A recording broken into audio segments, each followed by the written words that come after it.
राधे राधे। श्री हरिदास श्री कुंज बिहारी। कैसे हैं आप सभी लोग? आई होप कान्हा जी की कृपा से आप सभी लोग अच्छे होंगे और स्वस्थ होंगे। वैशाख मास महात्म्य अध्याय 3। वैशाख मास का स्नान करने से 5 प्रेतों का उद्धार। अमरीश जी ने पूछा कि हे महामुनि, जिसके चिंतन मात्र से पाप राशि का लय हो जाता है, पाप का नाश हो जाता है, पाप प्रसन्न मन नामक स्त्रोत को सुनने से पढ़ने से आज मैं धन्य हूँ, अनुग्रहित हूँ। आपने मुझे ये शुभ विधि का श्रवण कराया, जिसके सुनने मात्र से ही पापों का क्षय हो जाता है। वैशाख मास में जो भगवान केशव श्री हरि नारायण जी के कल्याणमय नामों का कीर्तन किया जाता है, उसी को मैं संसार में सबसे बड़ा पुण्य पवित्र मनोरम और एकमात्र सुकृत से ही सुलभ होने वाला शुभ कर्म मानता हूँ। जो लोग श्री हरि नारायण का वैशाख मास में भगवान मधुसूदन के नामों का स्मरण करते हैं, कीर्तन करते हैं, वो धन्य हैं। यदि आप उचित समझें तो हे महामुनि, मुझे पुनः वैशाख मास की पवित्र कथा भी सुनाइए। मैं कथा को सुनने के लिए उत्सुक हूँ और मैं आपसे कथा सुनना चाहता हूँ।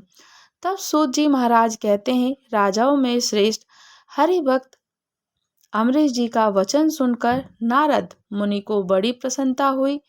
यदि वह वैशाख स्नान के लिए जाने को उत्कंठित थे तो सत्संग में आनंद आने के कारण रुक गए और राजा से बोले कि हे नारद जी, कहा महिपाल, मुझे ऐसा जान पड़ता है कि यदि दो व्यक्तियों में परस्पर भगवत कथा संबंधी सरस वार्तालाप छिड़ जाए यदि, तो वह अत्यंत विशुद्ध अनंतकरण को शुद्ध करने वाला होता है।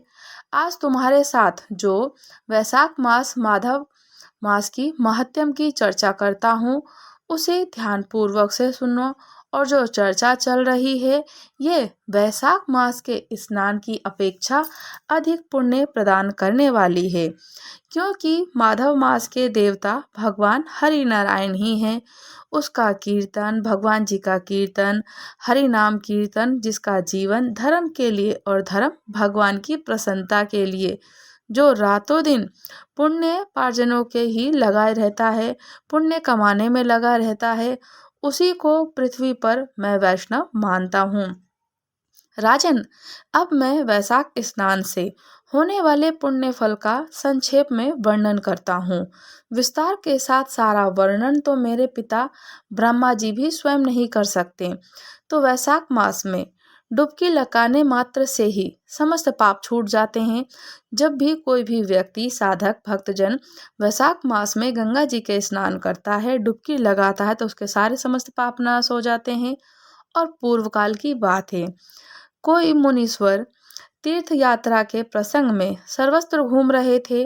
उनका नाम था मुनि शर्मा। वह बड़े धर्मात्मा, सत्यवादी, पवित्र और साम दाम शांति धर्म से युक्त थे। वह प्रतिदिन पितरों का तर्पण करते, श्राद्ध करते। उन्हें वेदों और स्मृतियों को विधानों का सम्यक ज्ञान भी था। वह मधुर वाणी बोलते और भगवान का पूजन करते रहते। वैष्णवों के संघर्ष से ही उनका समय व्यतीत होता था। वैष्णवों का समागम करते, सत्संग करते, कीर्तन करते, हरि भक्त की चर्चा करते, हरि नारायण जी की चर्चा करते, उनकी लीलाओं की चर्चा करते। इसी तरीके से उनका पूरा दिन व्यतीत होता और वो दीन दयालु, अत्यंत तेजस्वी, तत्वज्ञानी ब्राह्मण भक्त थे। और इसी तरीके से तीनों कलाओं के ज्ञाता मुनि दयालु थे और बड़े ही भक्त, वो ब्राह्मण भक्त थे और बड़े ही तत्वज्ञानी थे। वैशाख का महीना भी था।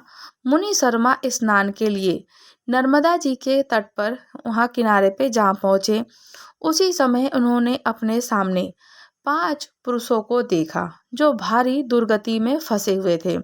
वे अभी अभी एक दूसरे से मिले ही थे कि उनके शरीर का रंग काला था। वे एक बरगद की छाया में बैठे थे और पापों के कारण उद्गिन होकर चारों ओर दृष्टिपात कर रहे थे।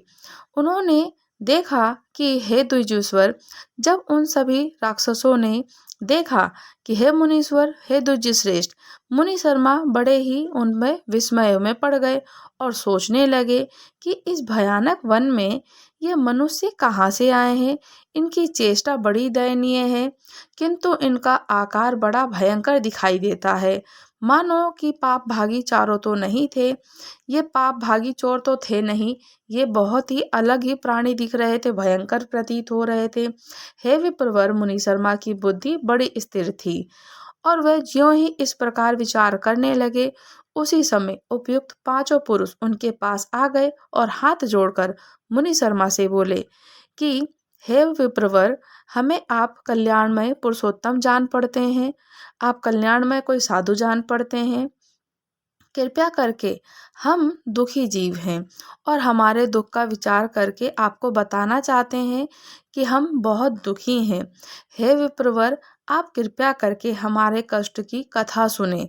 हे देवेश्वर, आप हम पर कृपा करके, जिनके पाप प्रकट हो गए हैं, उन दीन दुखी प्राणियों के आधार आप जैसे संत महात्मा ही तो हैं, जो कि साधु पुरुष अपनी दृष्टि मात्र से ही पीड़ितों की पीड़ाएं हर लेते हैं। अब उनमें से एक ने सबका परिचय देना आरंभ कर दिया। जो प्रेत थे, उन प्रेतों ने अपना अपना परिचय देना आरंभ किया।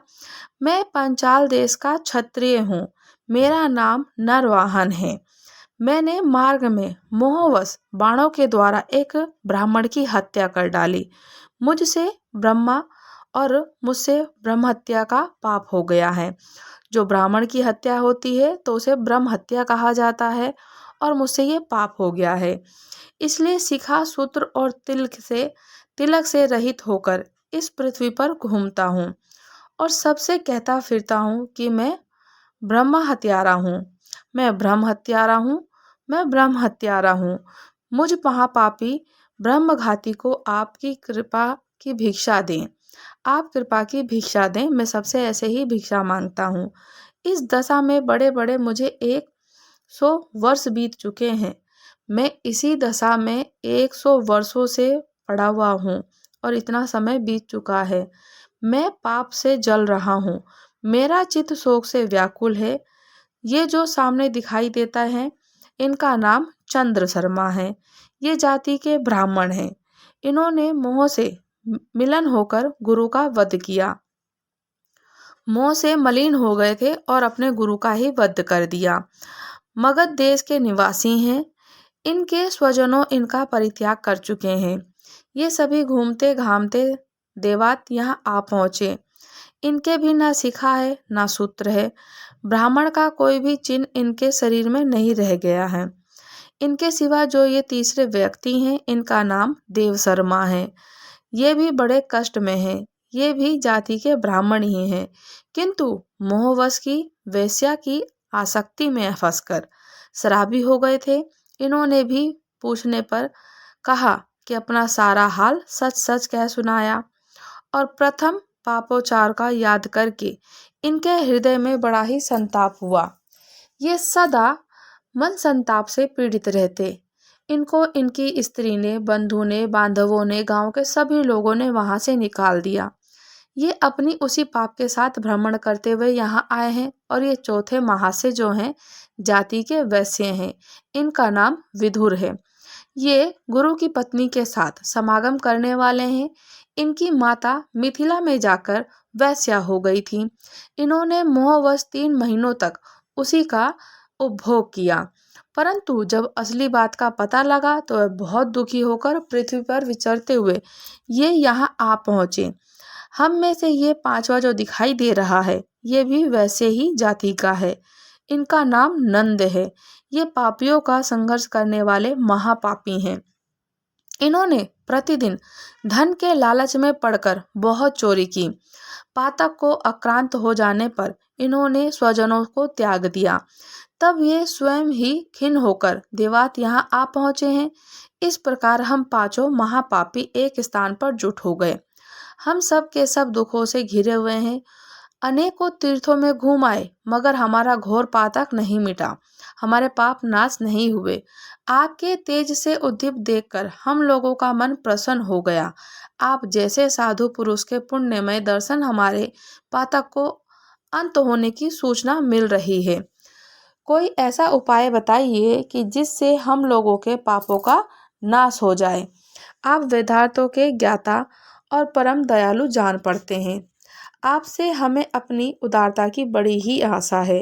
हे मुनि शर्मा ने कहा कि तुम लोगों ने अज्ञानवश पाप किया, किंतु इसके लिए तुम्हारे हृदय में अनुपात है, प्रायश्चित है। तुम सबके सब सत्य बोल रहे हो, इस कारण तुम्हारे ऊपर अनुग्रह करना मेरा कर्तव्य है।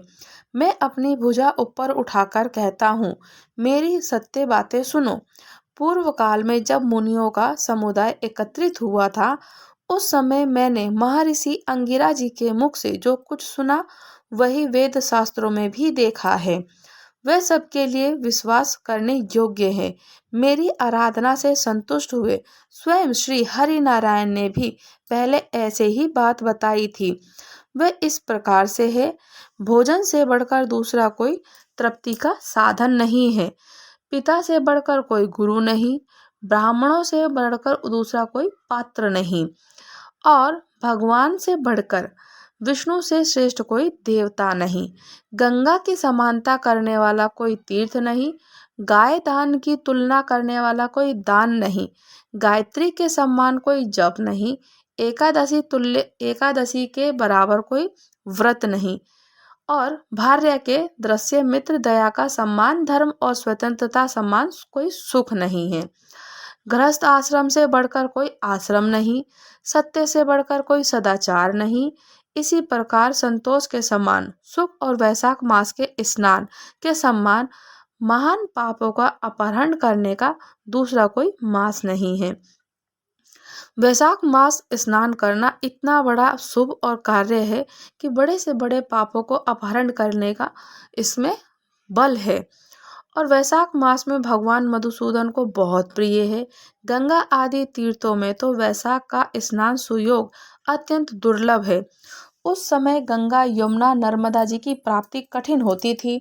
जो शुद्ध हृदय वाला मनुष्य भगवान के भजन में तत्पर होकर पूरे वैशाख मास में प्रातःकाल स्नान कर देगा, वह सब पापों से मुक्त होकर परम गति को ही प्राप्त होगा।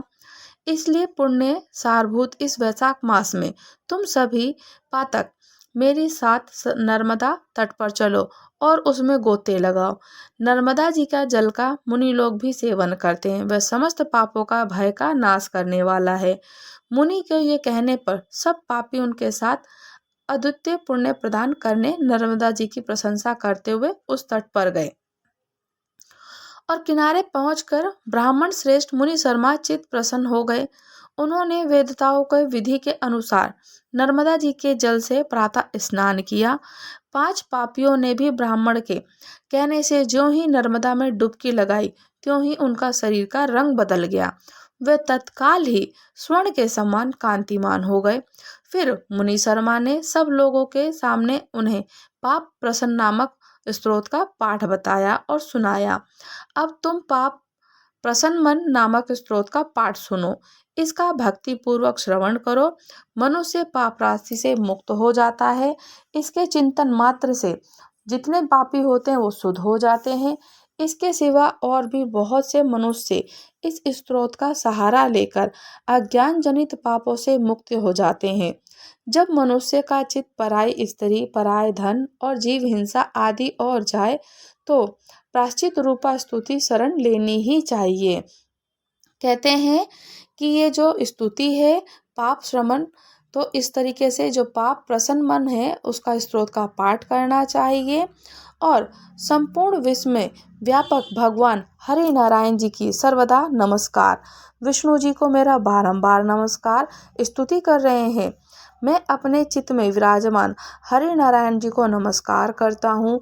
अपने अहंकार में व्याप्त हरि नारायण जी को मस्तक झुकाता हूँ।